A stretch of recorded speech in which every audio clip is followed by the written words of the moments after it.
Forte précipitation de ces derniers jours, le pont de la Bougouriba submergé par les eaux de pluie et du fleuve qui déborde. Et comme vous le voyez sur les images, la traversée est celle de tous les dangers. Constat dans quelques instants. Dans un instant, nous vous inviterons à la découverte ou redécouverte de la grande mosquée de Bobo Dioulasso, un édifice religieux de plusieurs décennies qui vient de perdre son principal minaret. Ce qu'était la grande mosquée il y a quelques mois, son histoire et ses méandres dans le dossier de Vincent Tchendrebeogo. Et puis l'Afghanistan de retour aux mains des talibans, la prise du palais présidentiel, scelle la reconquête du pays 2 décennies après leur éviction. Ce retour à une version ultra rigoriste de la loi islamique n'est pas du goût de plusieurs Afghans qui tentent de quitter le pays. Bonjour et merci de nous recevoir chez vous. La traversée du pont de la Bougouriba ce 15 août, un pont complètement submergé par les eaux du fleuve et celles des fortes précipitations de ces derniers jours. Seuls les téméraires s'aventuraient sur le pont, mais les riverains étaient là pour prêter main forte aux usagers de l'axe Bobo-Dioulasso. Constat avec Drissa Traoré et Karim Sissé. De l'eau sur la chaussée au niveau du pont de la Bougouriba, route Bobo Dioulasso, Diedougou. De l'eau à perte de vue, rendant ainsi la circulation effrayante sur cette portion du trajet en ce dimanche 15 août 2021.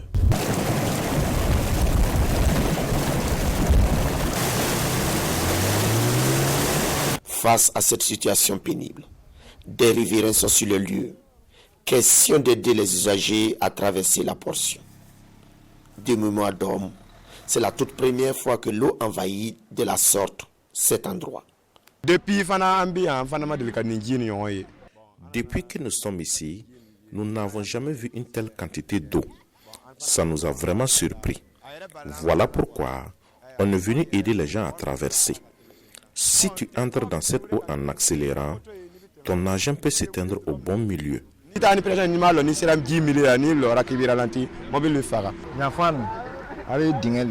Cette partie de la voie est basse. Nous conseillons aux usagers de passer par l'autre côté. Même avec l'assistance des riverains, seuls quelques-uns osent s'y aventurer. On a quitté Dano pour Bobo. C'est ma première fois de prendre la voie. On a croisé l'eau. Ça fait peur, ça fait vraiment peur. Nous étions, comme il y avait des gens qui traversaient, c'est ça qui nous a donné le courage aussi de traverser. Sinon, on allait faire demi-tour. Les riverains craignent le pire, car le ciel est toujours menaçant. Prudence est donc de mise pour les usagers de la route qui emprunteront cette voie ces temps-ci. Retour dans ce journal sur la commémoration de l'Assomption, commémoration singulière à Dissine, vous le savez. Au-delà du spirituel, l'Assomption est une occasion de retrouvailles pour les fils et filles de la commune. Tradition respectée cette année encore, nous disent Romial Patrice Toé et Kassoum Tony. La Vierge Marie est montée au ciel. Elle a été élevée en corps et en âme à la gloire céleste, selon les dogmes de l'Église catholique. C'est donc dans l'allégresse et la ferveur religieuse que les fidèles catholiques de la paroisse de Dissine célèbrent cette solennité de l'Assomption. La fête de l'Assomption de la Vierge Marie est une fête qui magnifie donc Dieu à travers donc, la Vierge Marie, qui est la comblée de grâce, la mère de Dieu, qui a été choisie pour être la mère de Jésus, et que Jésus lui-même nous a donné comme mère.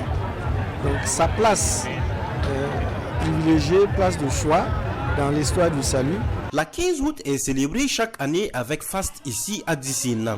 Plusieurs dizaines de personnes ont effectué spécialement le déplacement de Dissine pour vivre cette solennité. C'est une habitude pour moi. Chaque fois que la 15 août arrive, je viens par ici à Dissine donc pour me ressourcer encore. Une fête d'Assomption que je vis dans toute sa plénitude ici, donc à Dissine. J'ai eu grande joie à participer pour la première fois. Vous savez que la fête de l'Assomption de Dissine a traversé les frontières de la région. J'ai toujours entendu parler de la 15 août à Dissine avant d'être dans la région.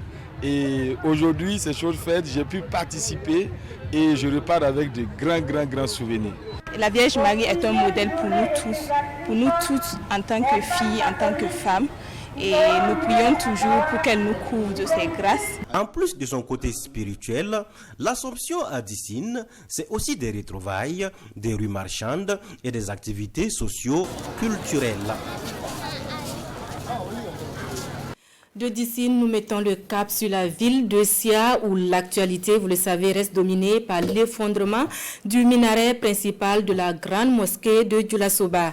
Une mosquée de plusieurs décennies qui attire chaque année des visiteurs. Retour sur ce qu'était l'édifice religieux il y a quelques mois. C'est dans ce dossier de Lassina Ouattara et Vincent Kendrebeogo. À un jet de pierre de la mairie centrale de Bobo-Dioulasso, elle trône majestueusement. La mosquée de Djoulasoba est plus qu'un lieu de culte, un véritable patrimoine national. Seydou Sanou est grand connaisseur de l'histoire de la mosquée qui date de longtemps. Soyez les bienvenus. En rentrant, on enlève les chaussures. La toiture, c'est du bois. Et en haut, on a des trous d'aération. Il y a un ventilateur ici. Oui, non, avant, il n'y en avait pas. Ah, d'accord. Avant, c'était les trous d'aération et les portes qui servaient pour donner de la lumière et de l'air. Déjà, même quand il n'y a pas le ventilo, il fait frais dedans. Ah ouais. Parce que la construction ne contient pas du fer.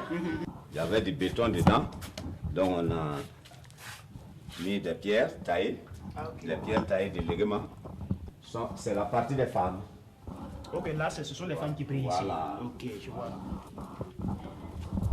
Donc la mosquée a été construite après la bataille des Fama. La bataille 71 vers 1871. Donc ils ont commencé la construction vers 1873, mais toujours comme tout est vers personne ne connaît la vraie date. Et le fondateur s'appelle Imam Sanou Sakidi Gaussou. Lui et Samori Touré ont fréquenté chez le même maître coranique.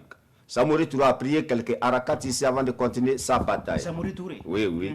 Donc l'ancien parti prend 42 piliers pour soutenir les toits. Ça n'a pas de signification. Et 9 rangées. Et chaque rangée prend 45 personnes. Si on multiplie 45 fois 18, on se retrouve à 810 personnes. Je vois les livres ici, Ce sont des Corans. Ah oui, c'est voilà, des dons de Coran. Ah, okay, ceux qui viennent pour des prières spirituelles. Donc c'est là la place de l'imam. La place de l'imam est appelée en arabe les mirab. Et le mirab se trouve exactement en dessous du minaret principal. Et le minaret principal fait face en même temps à la Mecque. Donc nous sommes actuellement en dessous du minaret principal. Okay, voilà. Donc le vendredi c'est la grande prière. Le vendredi quand l'imam rentre, il vient, il se met là. Et cet endroit est utilisé uniquement que le vendredi.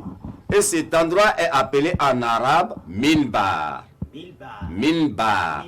Mais dans les églises, on dit hôtel. Ah oui, l'hôtel. Voilà, donc dans les mosquées, chez nous, le vendredi, quand l'imam rentre directement, il se met sur les minbar, il prêche, faire des bénédictions avant de descendre prier les gens. Mais à chaque prière, il y a 3 personnes derrière l'imam qui ont le même niveau à peu près que lui, qui ont la connaissance du Coran, comme on les appelle les naïbs.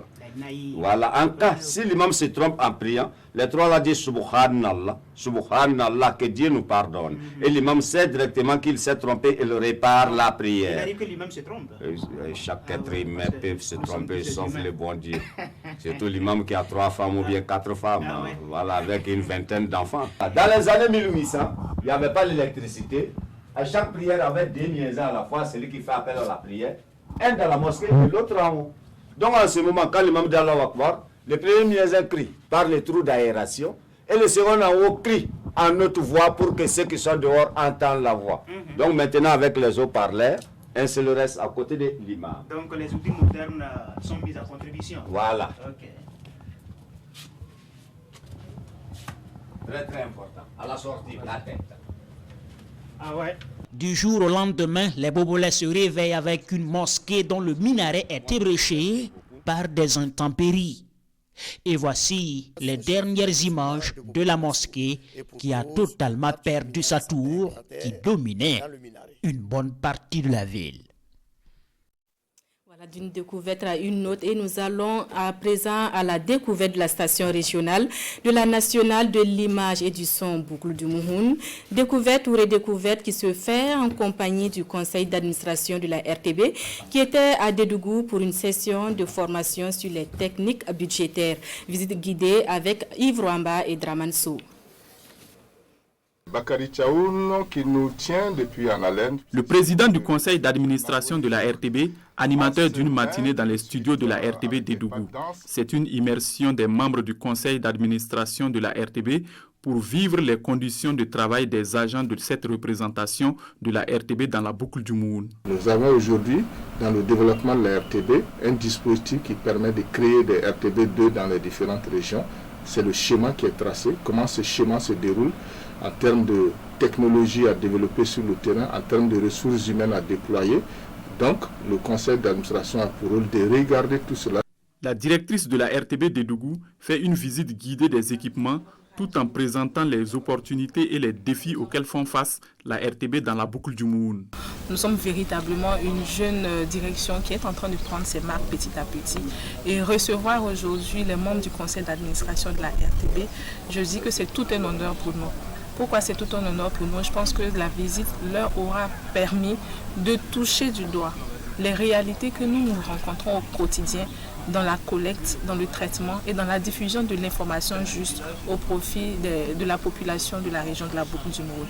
Cette visite a lieu en marge d'une formation du conseil d'administration de la RTB sur les techniques budgétaires. Le PCA et sa délégation ont achevé leur séjour dans la cité de Bankui par une séance de plantation d'arbres au sein de la RTB Dédougou. Nous sommes en période de vacances scolaires, juste quelques semaines de repos et certains élèves ont déjà repris le chemin de l'école pour des cours de vacances. Une remise à niveau pour certains et pour d'autres, il est question d'avoir une longueur d'avance sur la prochaine année scolaire. Constat Bobo Dioulasso avec Kassoum Milogo et Kadou Romenki. Do you like English? Yes, I like English. English is the international language of diplomacy, business and modern technology. Quelques jours d'apprentissage et Madeleine, tout comme ses camarades, s'exprime dans la langue de Shakespeare. Nous sommes en classe de 6e. Ici, les cours de vacances battent leur plein depuis le 26 juillet dernier et ce, jusqu'au 27 août prochain. Nous avons organisé le cours de vacances en commençant plus tôt en raison des concours aussi. Parce que les concours, généralement, ça a lieu les matinées. Et donc nous avons commencé assez tôt pour avoir 2 semaines d'avance. Et maintenant, comme le concours se passe dans la matinée, nous revenons dans l'après-midi pour continuer le cours de vacances, pouvoir rattraper un peu de temps qui semble un peu perdu. Comparativement à l'année dernière, cette année, l'on note peu d'engouement pour les cours de vacances dans les établissements que nous avons visités. Dans ce lycée, par exemple, les classes de seconde et de première sont restées fermées pour insuffisance d'effectifs dans ces classes concernées. N'étant pas en mesure de continuer avec l'ouverture de ces classes de seconde et première, on a oublié de rembourser ces quelques personnes qui voulaient suivre, qui voulaient être accompagnées. C'est ça aussi qui nous fait mal. Mais avec un inscrit, pour pouvoir évoluer avec un inscrit et être accompagné dans 3 matières, c'est compliqué. L'année passée, c'était une situation particulière en raison de la Covid. Les classes avaient fermé depuis mars, donc les élèves étaient restés assez longtemps à la maison. Donc les parents étaient un peu inquiets par rapport à la baisse du niveau. Donc les élèves étaient venus vraiment en grand nombre l'an passé. Mais bon, cette année, comme l'année scolaire s'est passée normalement, il n'y a pas eu de période de flottement. Bon, nous remarquons que les élèves ne sont pas venus beaucoup en masse. Ceux qui ont opté pour les cours de vacances s'y adonnent à cœur choix. Pour eux, il s'agit de prendre une longueur d'avance sur le programme scolaire à venir. J'ai choisi de participer au cours de vacances parce que nous avons eu des lacunes en première, notamment dans les matières comme les mathématiques, physique, chimie et les SVT. Donc nous avons préféré suivre les cours de vacances afin de mieux nous améliorer dans ces matières-là et de commencer la terminale bien. Les cours de vacances se déroulent dans un contexte où la maladie à coronavirus est toujours d'actualité et certains lycées, à travers ces affiches, poursuivent la sensibilisation sur le respect des gestes barrières. Incendie du cabinet de Maître Prosper Farama, des artistes musiciens solidaires, en collaboration avec le mouvement burkinabé des droits de l'homme et des peuples et le réseau national anticorruption, ils ont organisé un concert de soutien à l'avocat. L'ambiance avec Césaire Carrefour et Olupoda. Ils sont tous venus pour manifester leur soutien au cabinet de Maître Prosper Farama. Un cabinet consumé en bonne partie par les flammes le 17 juillet 2021. Un coup dur pour le célèbre avocat. Nous avons initié ce concert dans le sens de la solidarité agissante. Il faut dire que Maître Prosper Farama et son cabinet sont restés toujours aux côtés de notre peuple. Ils ont tout le temps défendu notre peuple quand il en a eu besoin. Plus d'une dizaine d'artistes se succèdent sur scène pour tenir le public en haleine. Une mobilisation pour marquer selon eux leur solidarité avec celui qui a toujours été aux côtés des plus faibles dans plusieurs dossiers emblématiques. J'ai joint ma voix à celui du grand frère Almami et aux voix de tous les autres artistes pour venir soutenir vraiment. Parce que, comme je l'ai dit quand je pressais, en mourant on dit Haya Haya Nzink Tsuguri. C'est tous ensemble que nous pouvons soutenir des causes pareilles qui apportent quelque chose de très important à tout le peuple. Ce concert a été initié par l'artiste Almami Kadji en partenariat avec le mouvement burkinabé des droits de l'homme et des peuples et le réseau national de lutte anticorruption, entre autres. En plus de ce concert, une collecte de fonds a été lancée pour aider à la réfection du cabinet de Maître Farama. Et l'Atlantique est le grand cimetière où repose tellement.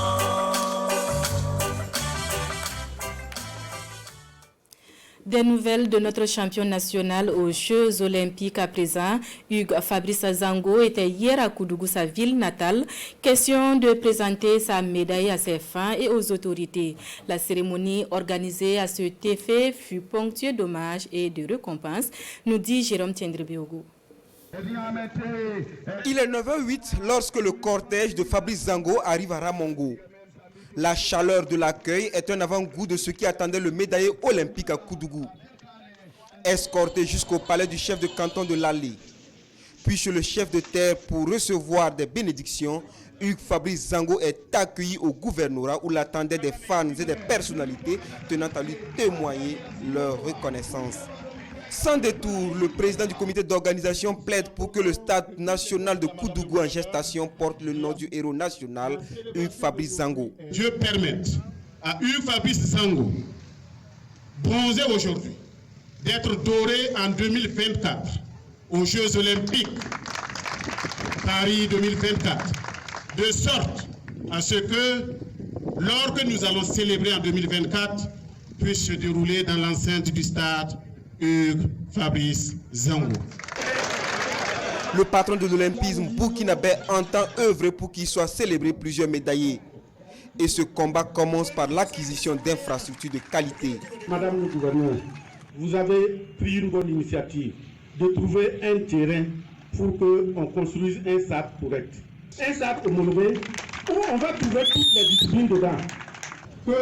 Qu'il y ait des médaillés comme celui que Zongo vient d'avoir. En France 2024, il pourra faire mieux. Il pourra faire mieux avec d'autres athlètes pour représenter dignement le pays. Afin de toujours faire la fierté de la région, fierté traduite ici en actes concrets, le parrain de la cérémonie, le Razak Nawapoulma, a fait annoncer par son représentant un don d'une parcelle à usage d'habitation. Présence et propos ont honoré Hugues Fabrice Zango. La joie que nous ressentons tous aujourd'hui est à la hauteur des espoirs placés en notre champion qui a eu le courage de persévérer, de ne jamais renoncer. Et c'est pourquoi cette victoire est si belle et si riche d'enseignements et surtout un exemple pour la jeunesse de notre région et la jeunesse du Burkina Faso. Un bel exemple qui n'entend pas s'arrêter en si bon chemin. Mes mots aussi, c'est de la gratitude envers vous tous pour la mobilisation, pour le soutien et également pour les bénédictions que j'ai reçues depuis mon arrivée à Koudougou pour les prochaines échéances, parce que ce n'est pas fini. Et on a encore, là on était sur la 3e marche du podium.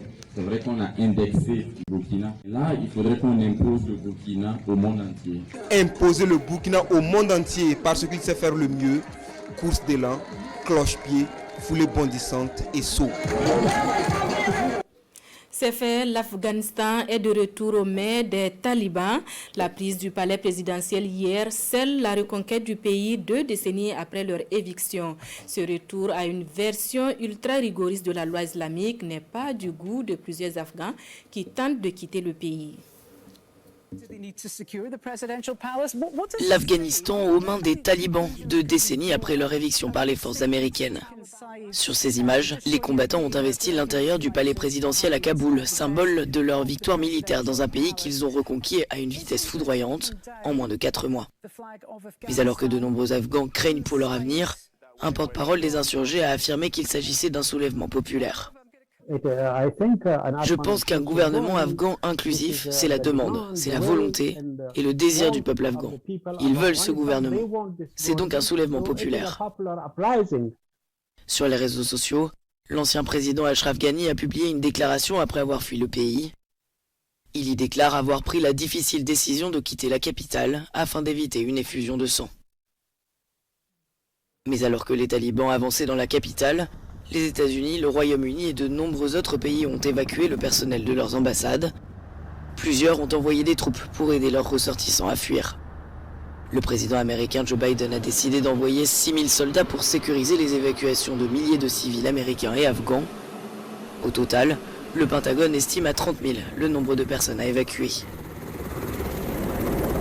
Mais dimanche soir, des dizaines de personnes désespérées de fuir la capitale afghane ont envahi l'aéroport. Tous les vols commerciaux sont désormais interrompus. Si les talibans ont promis qu'ils respecteraient les droits humains s'ils revenaient au pouvoir, ils ont déjà été accusés de nombreuses atrocités dans les zones nouvellement conquises. Meurtres de civils, décapitations ou encore enlèvement d'adolescentes pour les mariés de force. Fin de cette édition. Merci à vous qui l'avez suivi. La version langue nationale, c'est sous le coup de 14h. Bonne suite de programme.